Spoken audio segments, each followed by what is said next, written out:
लोग बात कर रहे हैं। क्या होती है इंटरनल एनर्जी?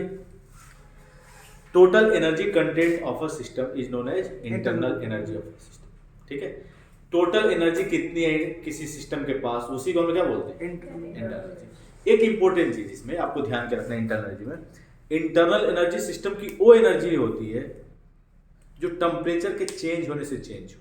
क्या हो? टेम्परेचर के चेंज होने से चेंज हो। जो टेम्परेचर के चेंज होने से चेंज नहीं होगी उसको इंटरनल एनर्जी के अंदर कंसीडर नहीं करेंगे। यानी कि वो सारी एनर्जी इंटरनल एनर्जी है जो टेम्परेचर से क्या होंगी? चेंज होंगी। क्लियर है ना? जो टेम्परेचर के साथ चेंज नहीं होगी उसको इंटरनल एनर्जी के कंसीडर नहीं करेंगे। तो इसमें लिख लो सब लोग, the total energy content, the total energy content, the total energy content of a system, the total energy content of a system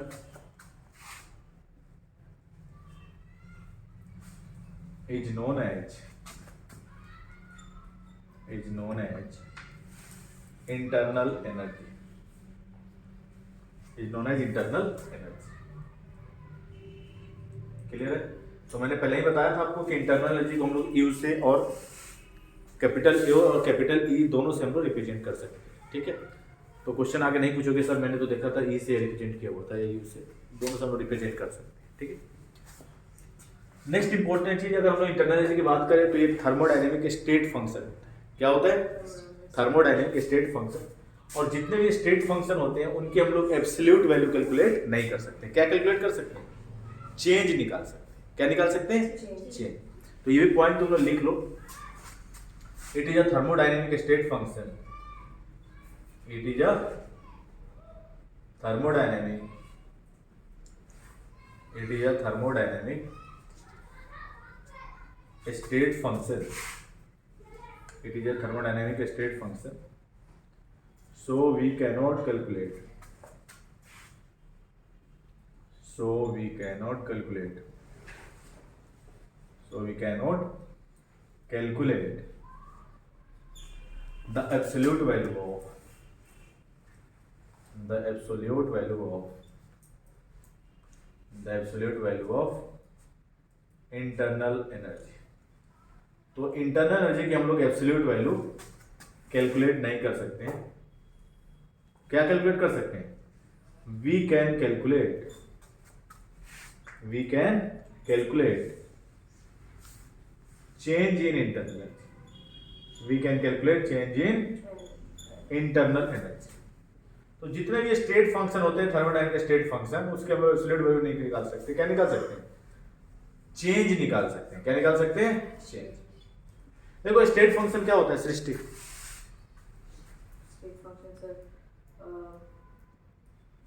तो वो थर्मोडायनेमिक फंक्शन जो सिर्फ इनिशियल और फाइनल स्टेट पे डिपेंड करती है। आप कौन सा पाथ फॉलो कर रहे हैं उस पर डिपेंड नहीं करता। बताया था एक एग्जांपल है कि आपको डिस्टेंस और डिस्प्लेसमेंट, जैसे तुम्हारे घर जाने के बहुत सारे रास्ते हैं, यहाँ से निकले चल गए तुम ओएमएक्स मूवी देखने के लिए, तो घर पहुंचने का रास्ता अलग होगा। अंचल चले गए पीवीआर में तो रास्ता अलग होगा। ग्रैंड वेनिस चले गए उस रास्ते से गए तो रास्ता अलग है। तो अलग अलग रास्ते के अगर फॉलो करेंगे तो डिस्टेंस भी आपका क्या होगा? डिफरेंट होगा। लेकिन यहाँ से आपके घर पहुंचने का शॉर्टेस्ट डिस्टेंस क्या होगा? सिर्फ एक ही होगा ना। यानी कि आप कौन सा पाथ फॉलो करें उस पर डिपेंड नहीं करेगा, और सिर्फ डिपेंड करेगा इनिशियल और फाइनल वैल्यू। ठीक है, तो इसका भी हम लोग एब्सोल्यूट वैल्यू नहीं निकाल सकते। क्या निकाल सकते हैं? चेंज निकाल सकते हैं। तो अगर बात करें हम लोग तो चेंज के लिए हम क्या लिखते हैं? डेल्टा यू, और डेल्टा यू क्या हो जाएगा? You final minus you initial, you final minus you initial. तो यहां से हम क्या निकाल सकते हैं? चेंज इन इंटरनल एनर्जी निकाल सकते हैं। नेक्स्ट इंपॉर्टेंट चीज देखो तुम लोग, ये बहुत इंपॉर्टेंट है तो ध्यान रखना है, sign convention, sign convention. Next हम देख रहे हैं साइन कन्वेंशन के बारे में, थोड़ा सा ध्यान रखोगे इसका।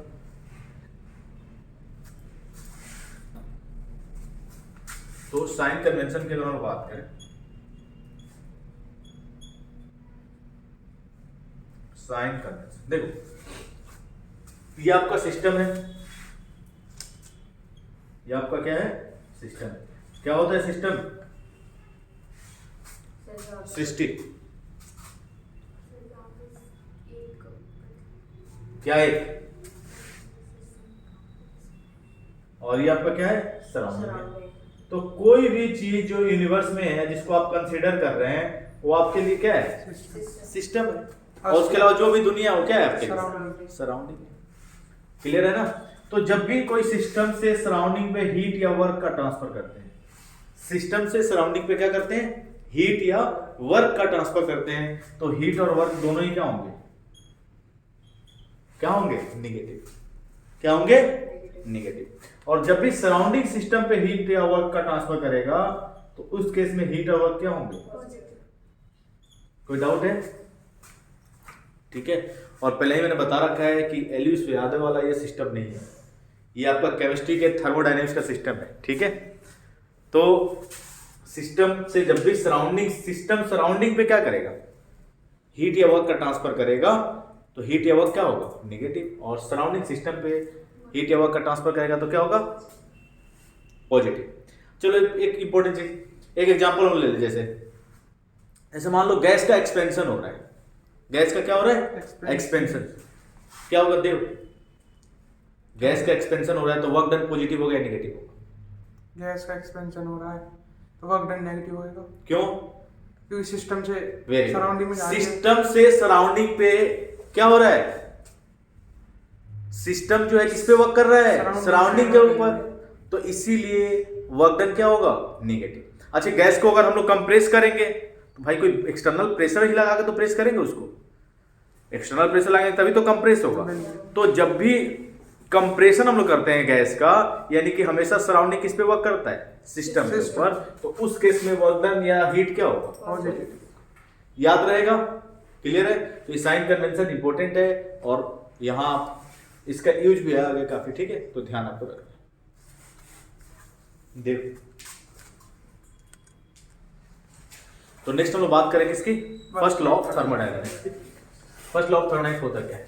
तो टोटल एनर्जी जो होती है यूनिवर्स की हमेशा क्या रहती है? कंजर्व, यानी कि कांस्टेंट रहती है। और यूनिवर्स क्या है? एक आइसोलेटेड सिस्टम है। यूनिवर्स क्या है? एक आइसोलेटेड, यानी कि टोटल एनर्जी जो होती है किसी भी आइसोलेटेड सिस्टम की वो ऑलवेज रिमेन कांस्टेंट। यानी कि आपने इसके पहले ही पढ़ा है कि energy can neither be created nor be destroyed, it can be transfer from one form to another form. ठीक है।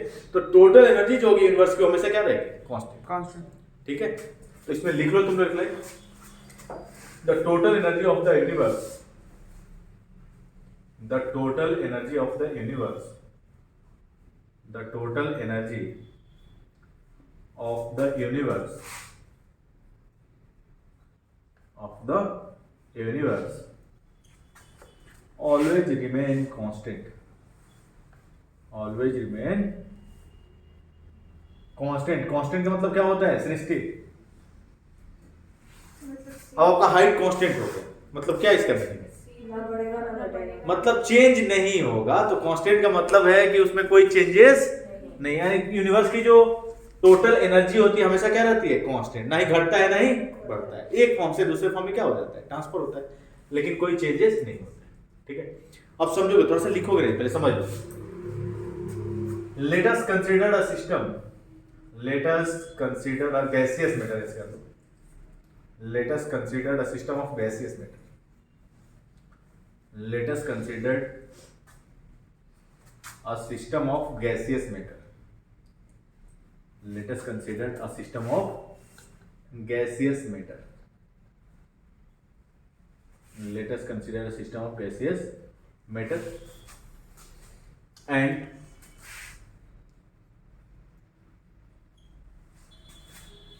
some heat or work, some heat and work transfer from surrounding to the system. समझ में आया कुछ? Srishti, surrounding to the system क्या meaning है? कि एक हमने सिस्टम कंसीडर किया गैसियस मैटर का, और कुछ हीट और वर्क का हम लोग क्या कर रहे हैं? सराउंडिंग से सिस्टम पे ट्रांसफर कर रहे हैं। क्लियर है? तो ये आपका कोई कंटेनर है और ये इसके ऊपर पिस्टन लगा हुआ है। क्या ये पिस्टन है? ठीक है। और इसके अंदर क्या फिल किया हुआ है? गैस। अब हम लोग क्या कर रहे हैं? कुछ हीट और वर्क का हम लोग ट्रांसफर कर रहे हैं। तो जब भी सराउंडिंग सिस्टम पे वर्क करता है या हीट का ट्रांसफर करता है तो हीट का क्या होता है पॉजिटिव। और इनिशियली मान लेते हैं कि इनिशियली इसकी इंटरनल एनर्जी कितनी थी यू इनिशियल, इसकी इंटरनल एनर्जी कितनी थी यू इनिशियल। जैसे ही सराउंडिंग के सिस्टम पे कुछ हीट और वर्क का ट्रांसफर किया तो भाई सराउंडिंग हीट और वर्क का ट्रांसफर करेगा तो जाहिर सी बात है कि गैस का क्या होगा चेंज, कंप्रेशन। गैस का क्या होगा कंप्रेशन, और गैस कुछ नीचे आ जाएगा, वॉल्यूम कम हो जाएगा। लेकिन अब इसकी इंटरनल एनर्जी क्या हो जाएगी चेंज हो जाएगी, U F fine, internal energy क्या हो जाएगी चेंज।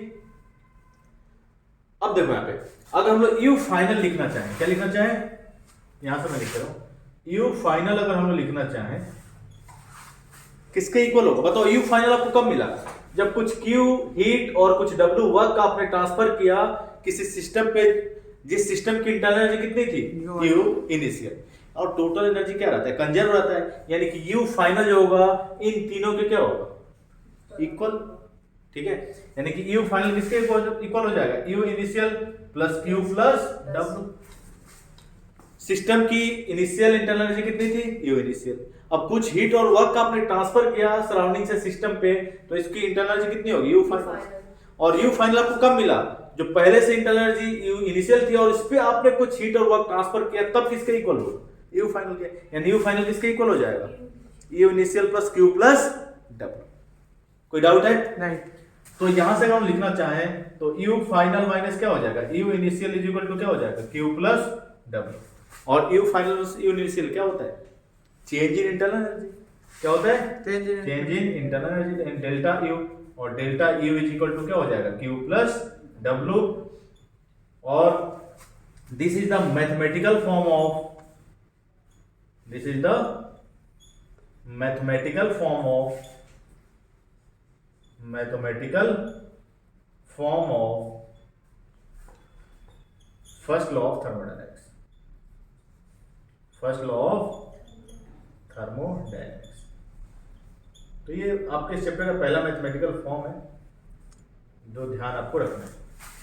सर मैंने तो सृष्टि आ गया मेरे पास एक बार, सर मैंने तो देखा कि delta U is equal to Q plus W लिखा हुआ है। अरे भाई कोई बात नहीं, बात तो एक ही है, बात एक ही है, delta E is equal to क्या हो जाएगा डेल्टा E लिखो या डेल्टा U लिखो, बात एक ही है। ठीक है, इंटरनल एनर्जी दोनों का, इंटरनल एनर्जी को दोनों से रिप्रेजेंट कर सकते हैं डेल्टा E से और डेल्टा U से, क्लियर है ना। और ये आपका मैथमेटिकल फॉर्म होता है फर्स्ट लॉ ऑफ थर्मोडायनेमिक्स। कोई डाउट है, देखो मैं चाहता तो डायरेक्ट तुम लोग को ये फॉर्म बता देता, ये मैथमेटिकल फॉर्म होता है फर्स्ट लॉ ऑफ थर्मोडायनेमिक्स का, और फिर तुम लोग रात भर सोचते रहते कि क्या हो कैसे आए ये। ठीक है, तो एक्चुअल में ये आता कैसे है, ठीक है, नोट कर लो जल्दी से फास्ट देख, बताओ क्या होता है हीट एंड वर्क, कितनी बार तुम लोग पढ़ लिए अभी तक हीट एंड वर्क। क्या होता है देव heat and work, heat energy होती है जो ट्रांसफर होती है वन बॉडी से अनदर बॉडी में। तो देखो जब भी एनर्जी का ट्रांसफर, एनर्जी का जब भी ट्रांसफर हो टेम्परेचर डिफरेंस की वजह से, तो उसे हम लोग क्या बोलेंगे हीट। हीट। जैसे मान लो पानी तुमको लाके गर्म लाके रख दिया यहाँ से वाटर कूलर से निकाल के, कुछ देर बाद क्या हो जाएगा ठंडा हो जाएगा, यानी कि क्या हुआ हीट का एक्सचेंज हुआ। ये मतलब पानी ठंडा किस वजह से हुआ टेम्परेचर डिफरेंस की वजह से, क्योंकि जो इन्वायरमेंट का टेम्परेचर है और जो वाटर का टेम्परेचर है दोनों में क्या है डिफरेंस है, और इसी वजह से एनर्जी का ट्रांसफर हुआ। तो वहां पे हम लोग बोलेंगे उस एनर्जी का नाम क्या देंगे हीट, क्लियर है। और कहीं भी अगर टेम्परेचर डिफरेंस के अलावा कहीं भी एनर्जी का अगर ट्रांसफर हो रहा हो तो उसे हम लोग क्या बोलेंगे वर्क। जैसे मान लो फैन चल रहा है, क्या टेम्परेचर डिफरेंस की वजह से चल रहा है नहीं, इसमें इलेक्ट्रिकल एनर्जी किसमें कन्वर्ट हो रही है मैकेनिकल में, क्लियर है ना। यानी कि इसका टेम्परेचर डिफरेंस से कोई लेना देना नहीं है, तो इसमें हम लोग बोलेंगे कि क्या हो रहा है वर्क हो रहा है, क्लियर है ना। सेल भी वर्क है। तो जब भी कहीं भी टेम्परेचर डिफरेंस की वजह से एनर्जी का ट्रांसफर हो तो उसे हम लोग क्या बोलेंगे हीट। और टेम्परेचर डिफरेंस के अलावा कहीं किसी भी अदर मीडियम से अगर एनर्जी का ट्रांसफर हो रहा हो तो उसे हम बोलेंगे वर्क, क्लियर है। हीट जो होता है एक डिसऑर्डर्ड फॉर्म ऑफ एनर्जी होता है, जबकि वर्क क्या होता है एक ऑर्डर्ड फॉर्म ऑफ एनर्जी होता है। वो मैं बताऊंगा क्या होते हैं ऑर्डर्ड और डिसऑर्डर्ड, उसे हम देखते हैं। ठीक है, तो लिखो इसमें तुम लोग हीट में तुम लोग लिख लो एक line, it is the energy transfer, it is the energy transfer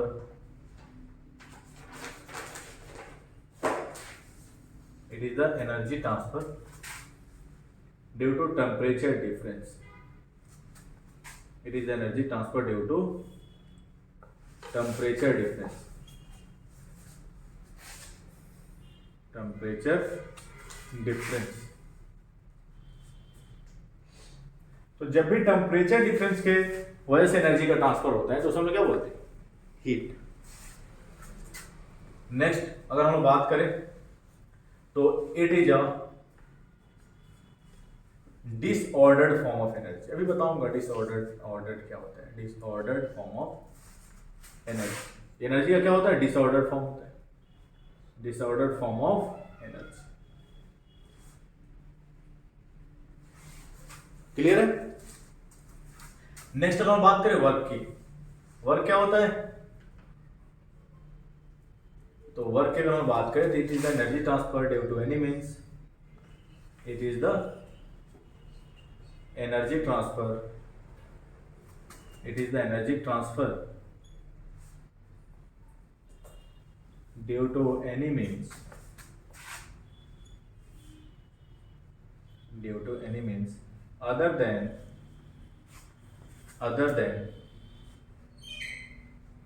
temperature difference. Due to any means other than temperature difference. तो टेम्परेचर डिफरेंस के अलावा कहीं भी एनर्जी का अगर ट्रांसफर हो रहा है तो उसे हम लोग क्या बोलेंगे? वर्क। और वर्क क्या होता है आपका? It is a ordered form of energy. It is a ordered form of energy. It is a ordered form of energy. Clear है? तो एनर्जी का ऑर्डर्ड फॉर्म होता है कौन? वर्क। और हीट क्या होता है? Disordered form of energy. ठीक है?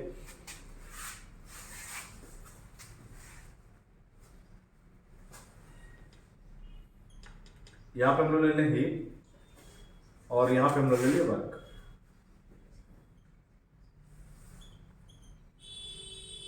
ठीक है? क्या हम लोग 100% हीट को वर्क में ट्रांसफर कर सकते हैं?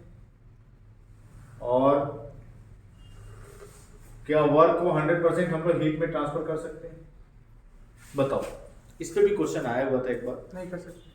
क्या हीट को 100% वर्क में ट्रांसफर कर सकते हैं? और वर्क को क्या 100% हीट में ट्रांसफर कर सकते हैं? किसी को नहीं कर सकते। देखो 100% हीट को वर्क में हम ट्रांसफर नहीं कर सकते। नहीं, अब हीट क्या है? Disordered form. क्या है?